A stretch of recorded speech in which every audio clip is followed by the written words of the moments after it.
मुख्यमंत्री जी का हृदय से स्वागत करते हैं, अभिनंदन करते हैं। भारत माता की, भारत माता की। माननीय मुख्यमंत्री जी, आपका इस कार्यक्रम में लगातार चौथी बार हम लोगों को मार्गदर्शन देने के लिए बहुत बहुत स्वागत, बहुत बहुत अभिनंदन। वैसे तो हम चाहते थे कि आप ये हजारों की भीड़ में आप हमारे साथ होते तो निश्चित रूप से और हमारे किसान भाइयों में और अनेकों प्रकार से ऊर्जा उनको प्राप्त होती। मैं ये बात इसलिए कह रहा हूँ कि पिछले वर्ष हम लोगों ने 20 लाख पौधे लगाए थे, जिसका शुभारंभ आपने किया था।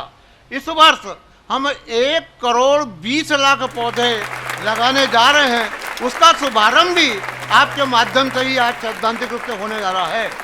ये पौधे 22,000 किसानों की सहमति के बाद में लगाए जा रहे हैं। इसमें बाबई तहसील, इटारसी तहसील, नर्मदापुरम तहसील, डोरैया तहसील, चूनी मालवा तहसील, रहटी तहसील और नसलागंज तहसील के समस्त किसान इसमें शामिल हैं। ऐसे 22,000 हमारे विद्वान किसानों ने अपनी मेड़ों के ऊपर सागौन एवं अन्य फलदार वृक्ष लगाने की सहमति हमें दी है। और मैं यहाँ पे हमारी उन बहनों को यहाँ मंच पे आमंत्रित कराना चाहता था, ताकि आप भी देखें कि हम समझते हैं कि हमारी महिलाएं सिर्फ घर का ही काम करती हैं, लेकिन माननीय मुख्यमंत्री जी, हमें यहाँ पे उल्लेखनीय मार्गदर्शन प्राप्त हुआ है कि हमारी महिला जो प्रेरक हैं, हमारे काम करने का एक तरीका है।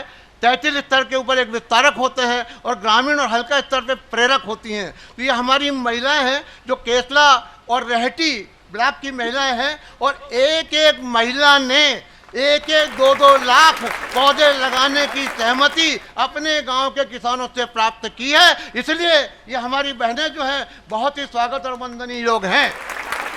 मैं यहीं पर आपसे उन 2 लोगों का तारुफ कराना चाहता हूं, आपसे परिचय कराना चाहता हूं। सम्मानीय विक्रांत जी और सम्मानीय संदीप जी, ये हमारे मध्य प्रदेश के लिए पिछले 7-8 साल से विदेशों में घूम घूम करके पौधा लगाने के लिए फंडिंग की व्यवस्था करते हैं। इन्हीं लोगों की वजह से पिछले साल हमें 20 लाख, उससे पहले 5 लाख, उससे पहले 7 लाख और इस साल 1 करोड़ 20 लाख पौधे इन्हीं के सहयोग से हमें लगाने का मौका अवसर मिल रहा है। तो मैं चाहता हूँ कि आपका परिचय इन लोगों से भी मैं कराऊँ। हमारी यही इच्छा थी कि आज अगर हमारे बीच में होते तो हम आपके साथ में इन लोगों को बैठा करके और इन्हें प्रोत्साहित करते कि हमारे मध्य प्रदेश में अकेली नर्मदा जी के किनारे ही 50 करोड़ पौधे लगाने की क्षमता है। ऐसे ही हमारे मध्य प्रदेश में हमारी क्षिप्रा नदी के किनारे भी 15 से 20 करोड़ पौधे लगाने की क्षमता है। और इन्होंने अभी यहाँ पे हमको आश्वासन दिया है कि ये काम जो है 2030 तक हम अमृता, हमारा जो प्रोजेक्ट है जिसके माध्यम से हमें 50 करोड़ पौधे नर्मदा जी के दोनों किनारों पे किसानों के मेड़ों पे लगाना है, वो 2030 तक आप कह रहे हैं कि हम सहयोग करेंगे और ये पौधे यहाँ लगाए जाएंगे। बहुत बहुत धन्यवाद। मैं माननीय मुख्यमंत्री जी, आज आपको ये भी सूचित करते हुए मुझे गर्व हो रहा है कि हम इसी माध्यम से, इसी मंच के माध्यम से आपके हाथों से ये 22,000 किसान जिन्होंने सहमति हमें दी थी, उन किसानों का भी हम आपके हाथ से दुर्घटना बीमा देना चाहते थे और ये संदेश देना चाहते थे कि अगर उनकी मेड़ पे पेड़ है और भगवान ना करे कभी किसी प्रकार की कोई दुर्घटना हो, तो वो खड़ा हुआ मेड़ पे खड़ा हुआ पेड़ जो है उनकी दुर्घटना में 1 लाख रुपए तक का जो खर्च होगा वो खड़ा हुआ पेड़ जो है उसके खर्चे का भुगतान करेगा। वो भी हम आपके माध्यम से दिलाना चाहते थे। दूसरी बात जो है, हम यहाँ से हमारे वनवासी बहनों के माध्यम से आपको कुछ भेंट देना चाहते थे, जो उन्होंने परंपरागत रूप से परंपरागत रूप से जो उखल और मुसल, क्योंकि आप भी गांव में रहें, तो उखल और मुसल से जो दाल बनाई जाती है वो दाल आपको भेंट करने के लिए और हमारे मंच को भेंट करने के लिए, साथ ही जैविक मूंग जो उन्होंने तैयार किया वो भेंट करने के लिए भी आपके पास आई थी। इसलिए मैं चाहता हूं कि आप भविष्य में हमें कोई ऐसा समय दें ताकि हमारे जितने भी ये जो कर्मठ साथी हैं वो आपसे मिलें और आपका मार्गदर्शन प्राप्त करें। आपने हमें समय दिया, इसके लिए बहुत बहुत धन्यवाद। मध्य प्रदेश सरकार के कृषि और किसान कल्याण मंत्री और कर्मठ नेता भाई कमल पटेल जी, सुभाष मंच के संस्थापक और अब तो वो पेड़ बाबा बन गए, वृक्षारोपण के काम में इतनी गंभीरता से वो जुटे हुए हैं। आदरणीय श्री गौरी शंकर मुकाती जी, इस अभियान के लिए मैं आपका अभिनंदन करता हूं। मुकाती जी, आपको प्रणाम करता हूं।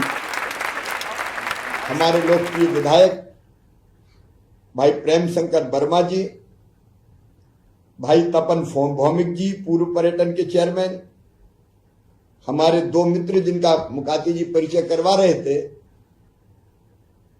संदीप राय चौधरी जी और विक्रांत तिवारी जी, दोनों से मैं जरूर भेंट करूंगा क्योंकि वो निःशुल्क पेड़ उपलब्ध करवाने का महापुण्य का काम कर रहे हैं। उनको मैं हृदय से धन्यवाद देता हूं। श्रीमती रेणुका मंडलोई जी, श्री रितेश जैन जी, उपस्थित हमारे सभी किसान बहनों और भाइयों, आज विश्व पर्यावरण दिवस पर आप सबको बहुत बहुत शुभकामनाएं। लेकिन आज आपने विश्व पर्यावरण दिवस सार्थक कर दिया। हमारे कृषि मंत्री जी आपके बीच हैं, तो कृषि मंत्री जी वहां उपस्थित है, तो मेरी उपस्थिति भी आप मानिए, वर्चुअल उपस्थिति तो है ही, वो अपनी भावनाओं का और इजहार वहां करेंगे। लेकिन सचमुच में आज आपने विश्व पर्यावरण दिवस को सार्थक किया है। ये भाषण देने से थोड़ी विश्व पर्यावरण दिवस मनाया जाता है। पर्यावरण दिवस तो तभी सार्थक होगा जब हम वृक्ष लगाएं। और आज 22,000 किसान 1,20,00,000 पेड़ लगाने का संकल्प ले रहे हैं, जिनको पेड़ निःशुल्क उपलब्ध कराए जा रहे हैं। सचमुच में यह अद्भुत घटना है और इसलिए मैं सुभाष मंच को, इटारसी, डोलरिया और रेहटी तहसील के किसानों को बहुत बहुत बधाई देता हूं, उनका अभिनंदन करता हूं। मेरे किसान भाइयों, धरती पुत्र हैं हम, और धरती को बचाने का दायित्व सबसे ज्यादा हमारा स्वयं का है, क्योंकि धरती मां अगर स्वस्थ रहेगी तो आने वाली पीढ़ियां इस धरती पर रह सकेंगी। पर्यावरण अगर बिगड़ता रहा तो हम भी सावधान हो जाएं। प्रकृति के साथ खिलवाड़ संतुलन बिगाड़ रहा है और वो महाविनाश ला देगा कर। आज भी हम देखते हैं किसान भाइयों, बिन बरसात के बाद बारिश हो रही है। इस साल तो साल भर पानी बरसता रहा लगभग। मौसम बदल रहा है, क्लाइमेट चेंज का असर है ये। अगर हमने जलवायु परिवर्तन के खतरों को कम नहीं किया तो आगे आने वाली पीढ़ियां बहुत कष्ट उठाएंगी। और इसलिए पर्यावरण को बचा के रखना, जिसका सबसे बड़ा साधन अगर कोई है तो वृक्षारोपण है। वृक्ष लगाते रहे।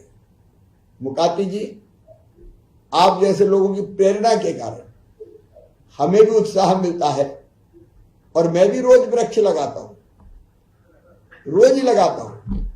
बिना पेड़ लगाए मेरा दिन पूरा नहीं होता, क्योंकि प्रकृति के बिना मानव जीवन की आप कल्पना नहीं कर सकते।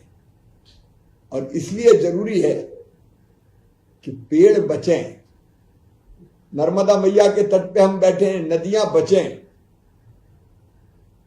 प्रकृति का शोषण ना करें, दोहन करें। ये संकल्प हमको लेना पड़ेगा। और आपने न केवल संकल्प लिया बल्कि जमीन पर उतारने का काम भी किया। मैं आप सबसे एक बार फिर ये अपील करता हूं कि ये तो वृक्षारोपण का संकल्प आपका हो गया है, आप लगाएंगे ही पेड़ पर, लेकिन एक संदेश और मेरा, अपने जन्मदिन पर आप पेड़ जरूर लगाएं। इससे सार्थक जन्मदिन कोई हो नहीं सकता। जो विवाहित उनसे मैं कहता हूं, शादी की वर्षगांठ पे भी पेड़ लगाओ, पति पत्नी का प्रेम और बढ़ जाएगा। तो शादी की वर्षगांठ पे आप पेड़ लगा सकते हैं, बच्चों के जन्मदिन पे पेड़ लगा सकते हैं, माताजी पिताजी की पुण्य स्मृति में पेड़ लगा सकते हैं। तो अपने आप वृक्षारोपण का एक अभियान बन जाएगा। सचमुच में इतने अद्भुत कार्यक्रम में मैं देख रहा हूं, मेरी बहनें, मेरी बेटियां भी इस कार्यक्रम में इतनी गंभीरता से उपस्थित है, जो पर्यावरण के प्रति उनकी जागरूकता को दर्शाता है। और जब आप मैन पर पेड़ लगाएंगे तो आप ये मानिए कि पेड़ लगाते समय मैं भी आपके साथ खड़ा हूं। आपके इस अभिनंदनीय कार्य के लिए मैं आपको दोनों हाथ जोड़ के प्रणाम करता हूं, धन्यवाद देता हूं। और जल्दी मुकाती जी आपके साथ फिर किसी कार्यक्रम में मैं जरूर आऊंगा। बहुत बहुत धन्यवाद।